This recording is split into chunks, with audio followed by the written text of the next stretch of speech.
Lagpas sa karaniwang dami ng ulan tuwing Oktubre, ang ulan na ibinagsak ng Bagyong Christine sa Albay sa loob ng 24 oras. Ayon po yan sa Pag-asa.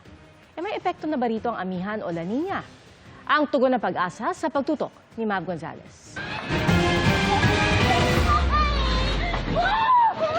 Sa tindi ng pagguho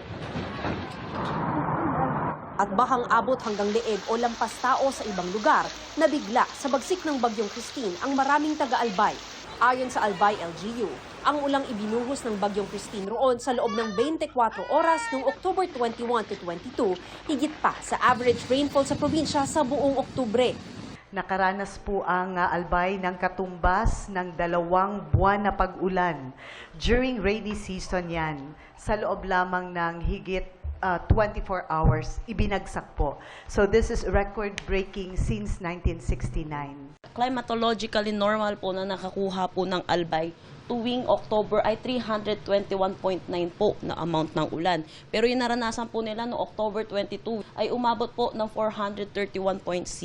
Halos matakpan na po yung buong Pilipinas dahil po sa ulap po niya.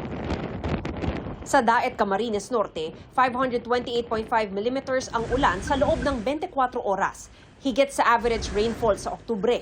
Ayon sa Office of Civil Defense, matindi talaga ang epekto ng Bagyong Christine kahit pag gumamit na ng impact-based forecasting ang gobyerno para maabisuhan ang mga pinaka-maaapektuhang lugar at para makapagkansela agad ng klase.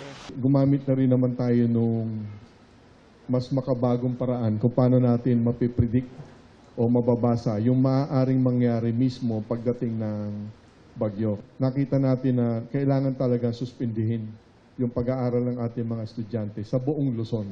Epekto na kaya ito ng La Nina na batay sa Pag-asa Outlook ay posibleng magsimula ngayong buwan at magtagal hanggang Marso ng susunod na taon?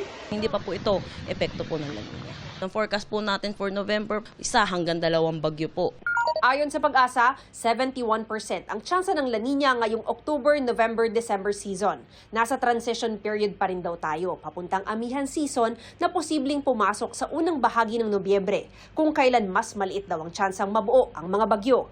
Ang bagyo po nabubuo kapag mainit ang hangin. So ito po, in northeasterly wind flow po natin is malamig na hangin. Pag nagkakaroon po sila ng interaction, yun po humihina po ang isang bagyo po.